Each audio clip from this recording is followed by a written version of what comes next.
Hi నమస్తే welcome to Myra Media. నేను మీ కేవీఆర్. తిక్కలోడు తిరణాల పోతే ఎక్కదిగా సరిపోయిందని ఒక సామెత. మొన్న ప్రజాగలం చిలకలూరుపేట బొప్పుడు సభ కూడా అట్లనే అయిపోయిందనమాట. వాస్తవానికి ఒక బహిరంగ సభకు సంబంధించి ఒక రాష్ట్ర ప్రభుత్వం ఎన్నికల కోడ్ వచ్చిందంటే వాస్తవానికి అది ఆపద్ధర్మంలోకి వెళ్ళిపోతుంది. జస్ట్ పర్మిషన్లు ఇవ్వడం వరకు అదంతా ఎన్నికల కమిషన్ చూసుకుంటుంది. తర్వాత భద్రతకు సంబంధించి పోలీస్ డిపార్ట్మెంట్ చూసుకుంటుంది. ఇందులో ప్రభుత్వానికి ఏమాత్రం సంబంధం ఉండదు అనేది మనం గతంలో కూడా చెప్పుకున్నాం. అయితే దీని మీద కోడిగుడ్డు మీద ఈకలు వీకే చందంగా తెలుగుదేశం పార్టీ ఎన్నికల సంఘానికి కంప్లైంట్ చేయడం, ఎన్నికల సంఘం పరిధిలోకి రాదు, కేవలం అంటే భద్రత అంతా ప్రధానమంత్రి కార్యాలయం చూసుకుంటుందని చెప్పి చివాట్లు పెట్టడం, అక్షింతలు వేయడం, ఇదంతా బ్యాక్ బౌన్స్ అవుతుందన్నమాట. అయినా సరే మనం దద్దమ్మలం, మనం గొర్రెలం, తెలివి ఉన్నా కూడా ఏదో మసిపూసి మారడికాయ చేయాలి, అవతల మీద బట్టగాల్చి మీదేయాలన్న చందంగా వీళ్ళ కంప్లైంట్స్. అయితే ఇదంతా తిప్పి మళ్ళీ టీడీపీ వైపే వేలు చూపిస్తున్నాయి. ఇకపోతే నెక్స్ట్ మొన్న బొప్పుడు సభ తర్వాత మళ్ళీ ప్రధానమంత్రి నరేంద్ర మోడీని తీసుకొచ్చి పదే సభలు పెట్టాలని కూటమి ప్లాన్ అనమాట. అయితే దీనికి సంబంధించి ఢిల్లీ ప్రధాని కార్యాలయానికి రిక్వెస్ట్ పెట్టుకుంటే బీజేపీ హైకమాండ్ పెద్దలు ఇంకా మోడీ వచ్చేది లేదు, ఇక రారు, దొబ్బేయండి అని చెప్పిందట. దీనికి కారణం ఏంటంటే మొన్న బొప్పూడి సభను అడ్డం పెట్టుకొని ఎంత వికృత చేష్టలు చేసినారో ఆంధ్రప్రదేశ్ ప్రజానికానికి అంతా తెలుసు. అక్కడ వాటర్ లేవని చెప్పి, సెక్యూరిటీ కల్పించలేదని చెప్పి, స్థానిక పోలీసులు అంతా చేతులు ఎత్తేసారని చెప్పి, ప్రధానమంత్రి మాట్లాడితేనే వైర్లు కట్ అవ్వడం ఏంటి, పవర్ కట్, ఇట్లాంటి కారణాలన్నీ సిల్లీ రీజన్స్ చెప్పడం అంటే పరువు పోగొట్టుకున్నట్టు అయిందనమాట. వాస్తవానికి ఇది కూటమి వైఫల్యం, టీడీపీ జనసేన ఉమ్మడి వైఫల్యం.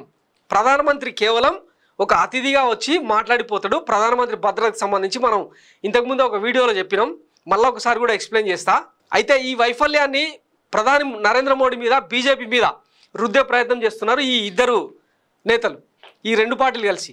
సో దీన్ని ముందే గమనించి కేంద్ర ఇంటెలిజెన్స్ ద్వారా సమాచారం అందుకున్న ప్రధానమంత్రి కార్యాలయం ఇక ఆంధ్రప్రదేశ్లో ప్రధాని నరేంద్ర మోడీతో సభలు ఉండకపోవచ్చు అని చెప్పి క్లారిటీ ఇచ్చిందని మైరా మీడియాకు వచ్చిన సమాచారం. పూర్తి స్థాయిలో వైఫల్యం, ఒక భారీ బహిరంగ సభను నిర్వహించలేని దిక్కుమాల స్థితిలో ఈ కూటమి నాయకులు ఉండడం అత్యంత విడ్డూరం, అత్యంత దౌర్భాగ్యం. అరే ఎక్కడన్నా ఒక విశిష్ట అతిథిగా వచ్చిన ప్రధాని నరేంద్ర మోడీకి ఒక శాల్వా కప్పి ఒక బొకే ఇచ్చే స్తోమత కూడా లేదా? లేదు, ఇది మ్యాన్ మేడ్ ఎర్రర్ అనుకుందాం, కానీ అట్లా ప్రధానమంత్రిని పిలిచి అవమానించడం కాదా? ఇది జాతిని తప్పుదోవ పట్టించడం కాదా? వీటన్నిటికీ సమాధానాలు చెప్పరు. ఎంతసేపు ఈ వైఫల్యానికి సంబంధించి పోలీస్ డిపార్ట్మెంట్ను బ్లేమ్ చేయాలి, రాష్ట్ర ప్రభుత్వాన్ని బ్లేమ్ చేయాలి, మన పచ్చపత్రికలు, రోత పత్రికల్లో, పకోడి పత్రికల్లో ఇట్లా వార్తలు రాసుకోవాలి. ఆ ముగ్గురిపై గురి నిఘా డీజీపీ, డిఐజీ, పల్నాడు ఎస్పీలపై చర్యలు, ప్రధాని పాల్గొన్న సభపై ఉద్దేశపూర్వక నిర్లక్ష్యం, వీవీఐపీల భద్రతకు చర్యలు తీసుకోలేదు, పల్నాడు పోలీసులపై ఈసీకి ఫిర్యాదు, భద్రతా వైఫల్యంపై కేంద్రానికి ఐబీ నివేదిక, లోపాలను ఎస్పీజీ వేలెత్తి చూపినా పట్టించుకొని పోలీసు అధికారులు, సభకు జనం రాకుండా అడుగున వైనం, విఫలమంటూ రోత మీడియాలో కథనం, ఢిల్లీ పెద్దలకు బీజేపీ నేతల రిపోర్టు. ఇది కథనం. దీన్ని ఎవరంటే మన వర్లేరామయ్య ఉంటాడు కదా, గవర్నర్ పదవి కోసం ఎప్పటి నుంచో ఎదురు చూస్తున్న వ్యక్తి, చంద్రబాబు అత్యంత మోసం చేసిన వ్యక్తి. ఈయన నిన్న ఎలక్షన్ కమిషన్కి పోయి కంప్లైంట్ ఇస్తాడు. సభకొచ్చింది ప్రధానమంత్రి అన్న విషయం మర్చిపోయి దారిని పోయే దానయ్య సభలాగా దీన్ని నిర్వహించారని చెప్పి వాళ్ళ వైఫల్యాన్ని వాళ్ళే కడుపుజించుకుంటే కాళ్ళ మీద పడుతుంది అన్నట్టు వాళ్ళ అసమర్థతను వాళ్ళే చెప్పుకున్నట్టు అయింది. ఒకసారి వర్లరామ ఏం మాట్లాడండి వినండి. భారతదేశ ప్రైమ్ మినిస్టర్ మోడీజీ గారు ముఖ్య అతిథిగా అటెండ్ అయ్యారు. చిలకలూరుపేట ప్రజాగళం సభ Telugu Desam party, Janasena party, Bharatiya Janata party మూడు కలిపి సభ పెడితే లక్షలాది మంది వచ్చారు. మేము ఊహించిన దానికంటే జనం వచ్చారు. ఇలా ప్రైమ్ మినిస్టర్ వస్తున్నారు, పేద సభ కండక్ట్ చేస్తున్నాం, కావాల్సిన సెక్యూరిటీ అరేంజ్మెంట్స్ చేయండి అని చెప్పి 12వ తారీఖునే తెలుగుదేశం పార్టీ ప్రధాన కార్యాలయం నుంచి డీజీపీ గారికి లేఖ పంపించాం. వాళ్ళు ఏం చేయాలి? ఇమ్మీడియట్ గా అదంతా చూసి నిమ్మకు నీరెత్తినట్లుగా కూర్చొని నిన్న సభను చిన్న భిన్నం చేయడానికి ప్రభుత్వమే ప్రయత్నం చేసింది, పోలీసు శాఖ ప్రయత్నం చేశారని చెప్పడానికి చాలా బాధపడాలి. ట్రాఫిక్ రెగ్యులేట్ చేయలేదు, మేమంతా మనం చెప్పిన జనాన్ని రెగ్యులేట్ చేయలేదు. సౌండ్ సిస్టమ్ ఉన్న పెద్ద పోల్స్ పెట్టాము అక్కడ, దాని మీద ఎక్కి జనం తప్పుతూ ఉంటే ఎన్నిసార్లు మైకులో చెప్పినా కూడా, ఎన్నిసార్లు మా వాలంటీర్ చెప్పినా కూడా ఒక పోలీస్ కానిస్టేబుల్ కూడా అక్కడికి వెళ్ళలేదు, ఒక పోలీసు కూడా వాళ్ళని దిగమని చెప్పలేదు. అది ప్రైమ్ మినిస్టర్ సభ అనుకున్నారా? లేకుంటే దాన్ని పోయే దానే సభ అనుకున్నారో మాకైతే అర్థం అవుతుంది. ఇక్కడ కూడా ఒక మైక్ డిస్టర్బ్ అయితే ప్రధానమంత్రి 11 నిమిషాలు కరెంటు పోయింది. కరెంటు పోతే పోలీసులు ఆ కరెంటు వాళ్ళతో మాట్లాడొద్దండి. అసలు కరెంటుకు రాష్ట్ర ప్రభుత్వానికి ఈ సభ నిర్వహణకు పోలీసులకు ఏం సంబంధం? ఏమన్నా లాజిక్ ఉందా? వింటున్నారు కదా, దారినపోయే దానయ్య సభ ఎవరు నిర్వహించింది? వాస్తవానికి పోలీస్ డిపార్ట్మెంట్ పర్మిషన్ మాత్రమే ఇస్తుంది.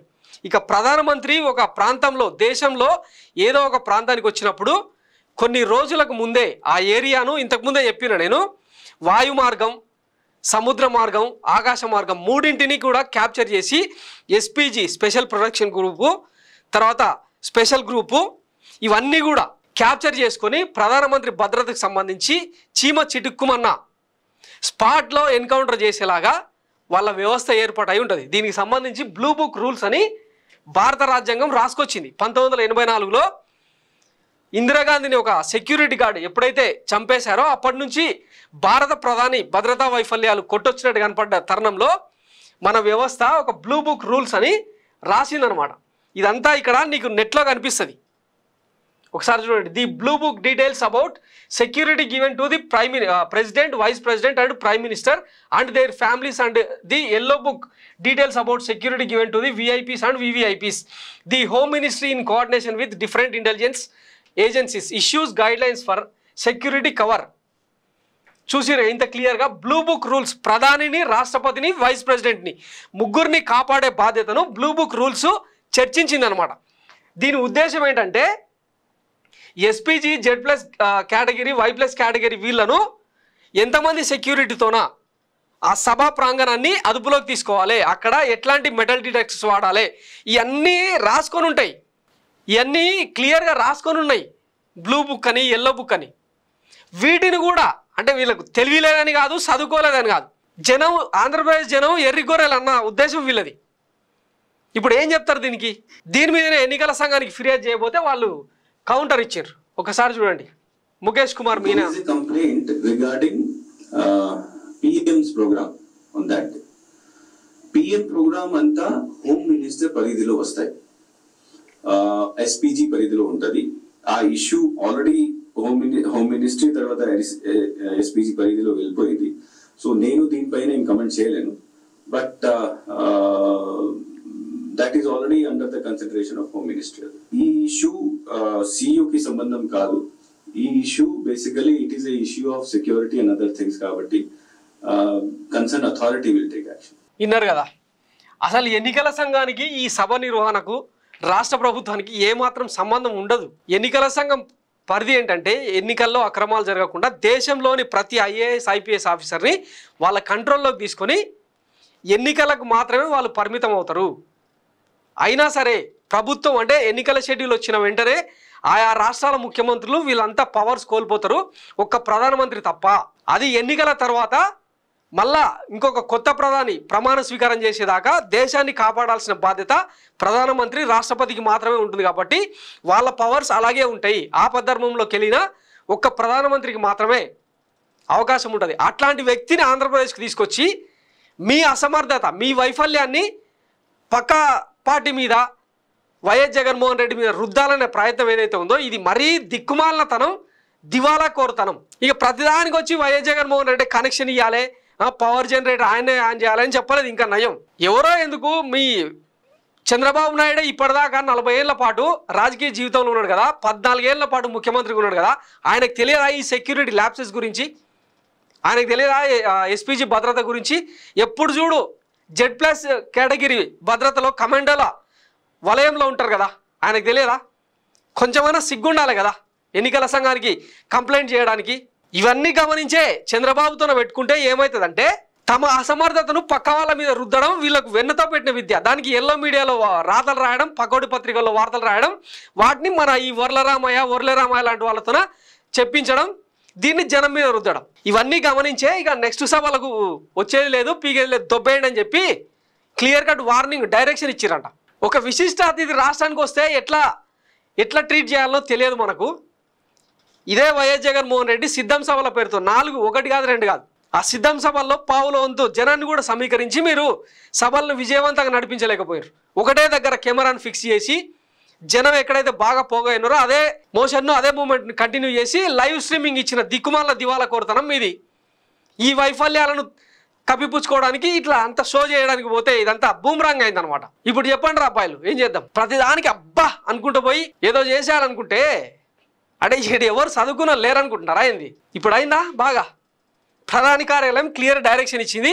ఆంధ్రప్రదేశ్లో సభలకు ఎట్టి పరిస్థితుల్లో ఇక ఆయన వచ్చేది లేదు.